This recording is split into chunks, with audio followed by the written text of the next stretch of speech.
Welcome to Fierce Fit Feminine and Other F Words, a place where women come to learn how to improve their health, beauty, body language, and communication. I'm Christine Brunelli, and I'm your host.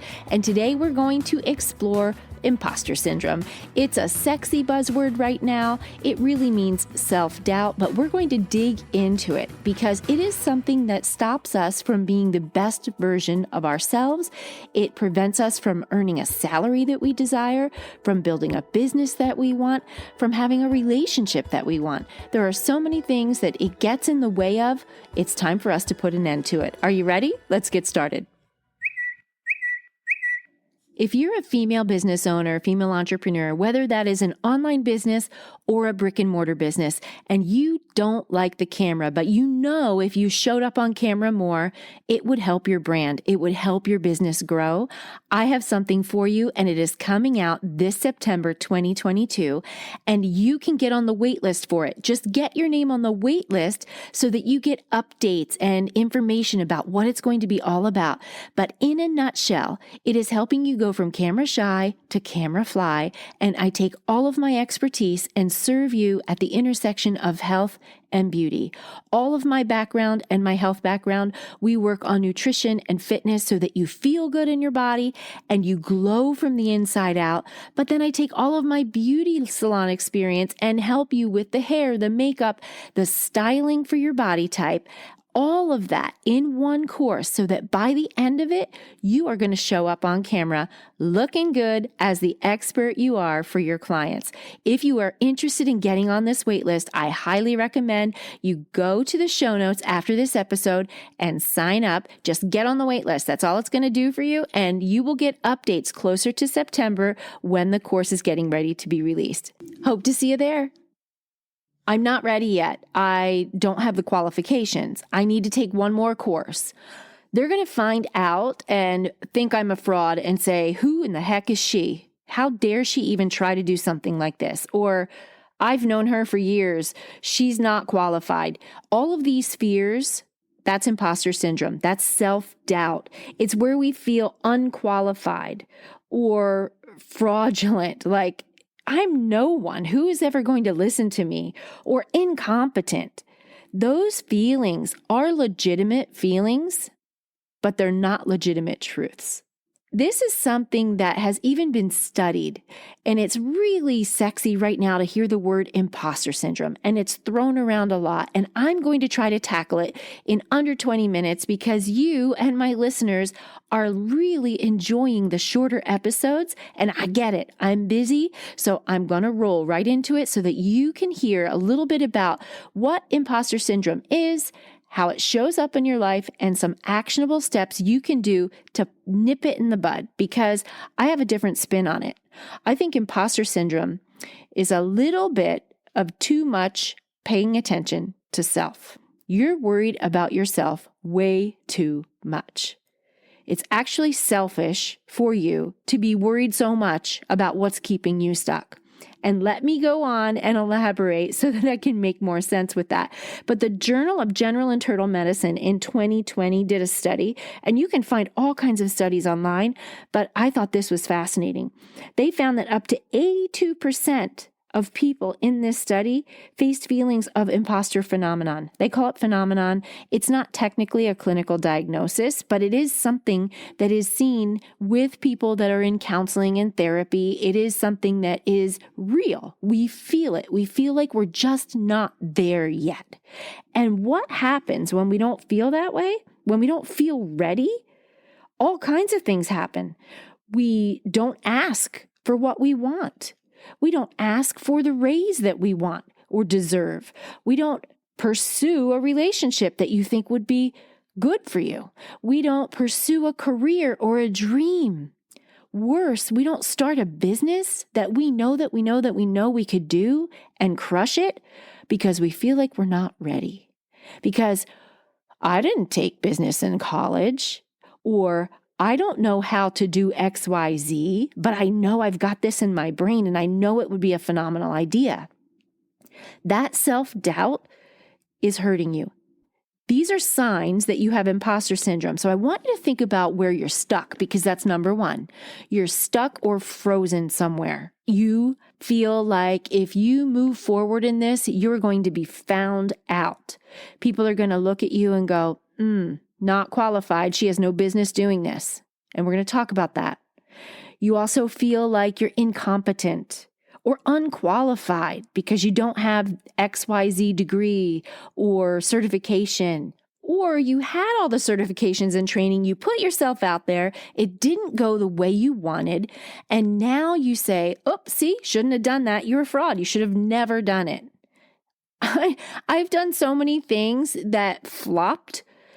I have to tell you, I don't have a fear of flopping.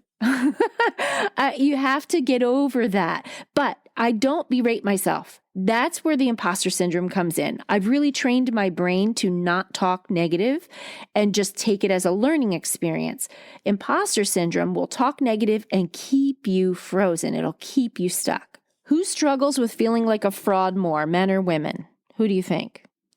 You would be right if you guessed women. We are chronic overthinkers and worriers as a species, but also the underrepresented populations really struggle with it.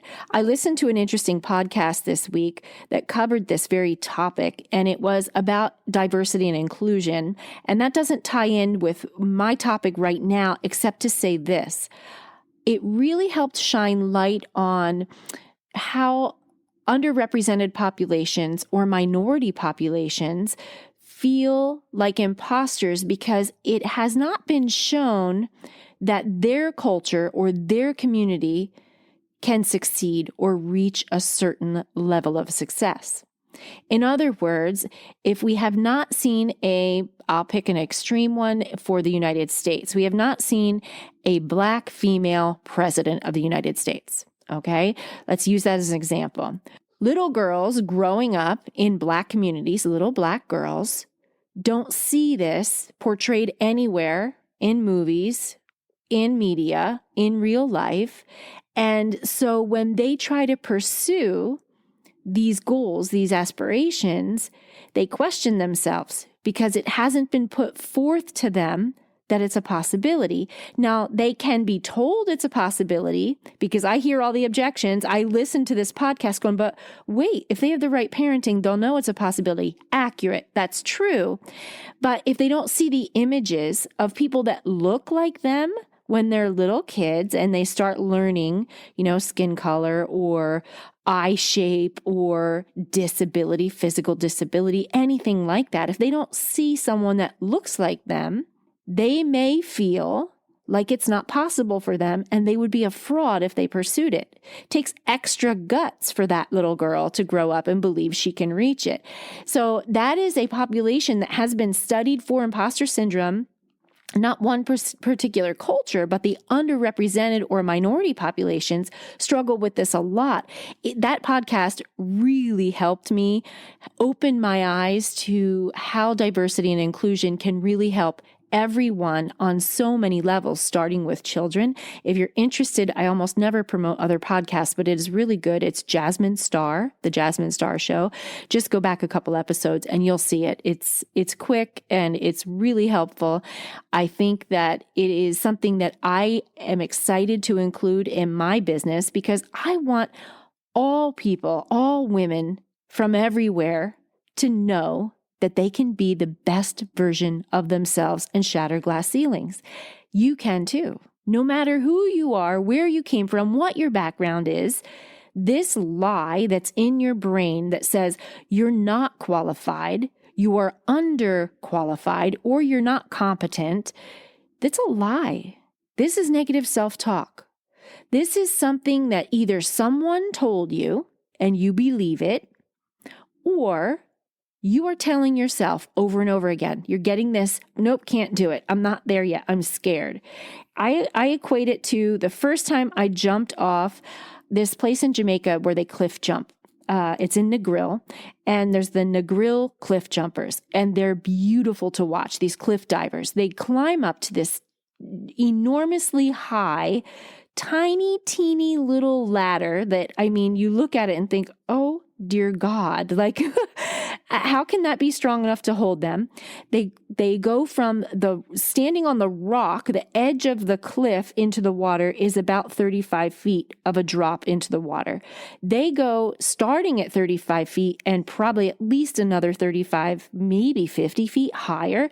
And they do these beautiful swan dives and all of this into the beautiful crystal turquoise water of Jamaica. I remember when I went there and I was standing on the edge. They have a little platform where you don't climb that little ladder. That's saved for the locals, but you can go to the edge. I wonder if you've ever been there. It's so much fun to do, but I have no fear of water. I love it. I could be a mermaid. I just have so much fun when I'm in the water. It feels like it's part of me. I have no fear of landing in a cannonball in the water. I mean, I have a big enough bum that can handle it, right? So why on earth I stood at the edge of this platform and it took me, there was a line behind me, but it took me a couple minutes to get my gumption to jump. If I were at a swimming pool, I mean, I would do anything and jump in the water off of a diving board or whatever. But this 35-foot drop took a little bit of extra. And it was not imposter syndrome, it was fear. It was some weird fear because I saw probably 50 people do it before me. And I saw the guys climb this big ladder and do that before me. Nothing was in the bottom of that water that was going to hurt me when I landed. It just had this, I don't know, it was just this thing that didn't let me move forward. And I feel like imposter syndrome does that to us. Imposter syndrome makes us stand on the platform for way too long. If you're just starting out, maybe you're starting a new business from scratch and you've never had one before, you're a brand new business owner, or you're getting into a new field that you've never been in, let me tell you a little bit about how it felt for me, and I'll bet you can relate. When I graduated and I got licensed as a chiropractor, the very first patient that I saw, oh my gosh, the imposter syndrome was real. Who am I? I'm a college graduate, right? I have no clinical experience except college monitored clinical experience. If you think your physicians, your dentists, any of those people never felt imposter syndrome, you would be wrong. That is another population where it lives high and mighty. It took a long time of seeing patients and helping them and having them get results for me to overcome that imposter syndrome.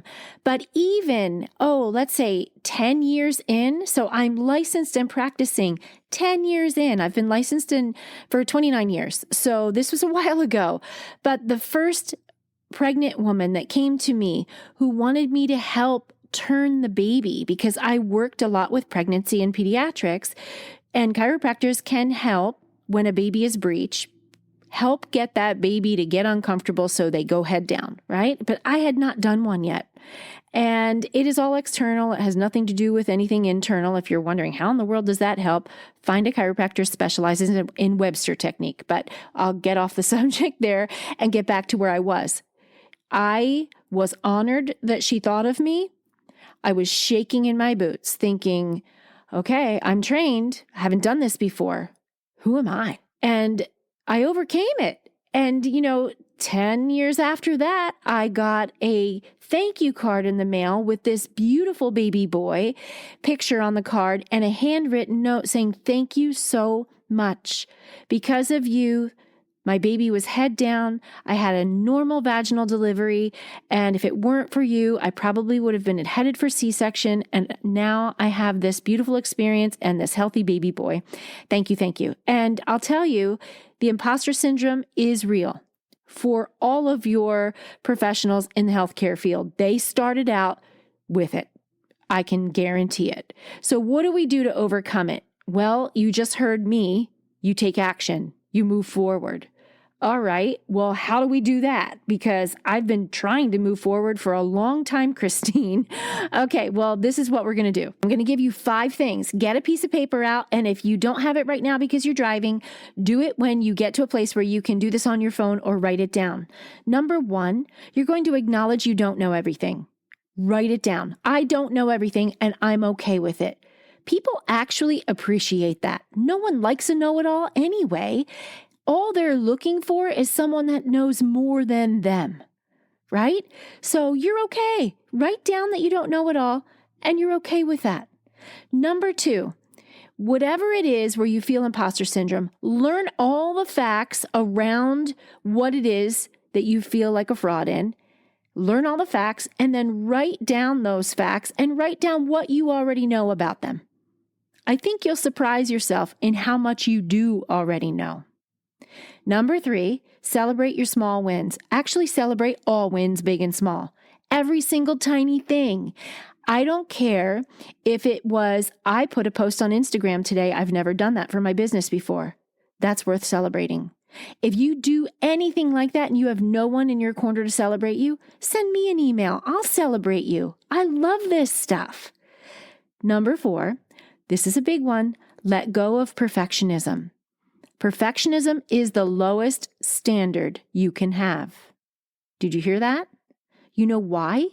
It's impossible to achieve. It's in our vernacular, like we'll say, oh, that's perfection. But truly, perfection doesn't exist. And by you having a bar in your mind of what you think perfection or your best, like this is what I have to be for me to move forward, looks like, you're setting yourself up a safe place to land when you don't succeed to your expectation. You're setting yourself up to fail. Let go of perfectionism. Done is better than perfect. Start messy. Learn from the mistakes. I'm doing that right now. As I'm recording this podcast, I'm doing a beta program for my on-camera confidence program that's launching in September. This program is being formulated with my founding members and my beta testers, and there are glitchy things that have happened since I started it. You have to start somewhere. Start messy. People don't expect perfection. They expect authenticity. All right, the final one I want you to do is grow your self-compassion muscle because you're being too hard on yourself. And it is a muscle. You're going to have to get good at saying, I'm going to do better next time. It's okay. I'm not stuck. I'm not a fraud. I made a mistake. Let's see what I can learn from it. What is the information that I learned telling me? How can I tweak it? Make this more of a bird's eye view of your experience. And my biggest thing I want to leave you with is what I started with in the beginning of this episode. Stop being selfish. Ooh, did I just say that? 100%. Because you focusing on you and your idea that you are not qualified or you don't have the resources or you're not enough. All of your focus is on you instead of who you can help. If you have a servant's heart, if you're in this because you want to help people, put your focus and attention on them. Take it off of you. They need you. And you're sitting here dwelling on all the reasons why you can't help them when they're just waiting for you. Imagine if you just helped one person. What the ripple effect would that be? What if you helped 2 people? Would it be worth it? I think it would be. So stop being selfish because imposter syndrome, to me, is a form of selfishness. You can get out there right now and start helping people with what you know, serving people with what you know. You can. You have to start in your mind believing that it's all about them. You're going to learn more as you go. You're going to perfect things as you go. You're going to sharpen as you go, but you have to get started to go. Let me recap the 5 action steps. 1, acknowledge you don't know it all. 2, learn all the facts and write down all the facts that you already know. 3, celebrate your small wins. 4, let go of perfectionism. And 5, grow that self-compassion muscle that allows you to make mistakes. And my final word, start thinking about the people you can help, and you're going to overcome and crush imposter syndrome. Thanks for being here. I'll talk to you next time. You could do something for me that would be amazing, and that would be going to Apple Podcasts and hitting the stars. Give me a review. That is a gift to all podcasters. It only takes a second. If you have the ability, I would so appreciate it. If you're not subscribed, make sure you hit subscribe so that you get notified every time a new episode releases. And until then, my friend, have a fierce, fit, feminine, and fabulous day.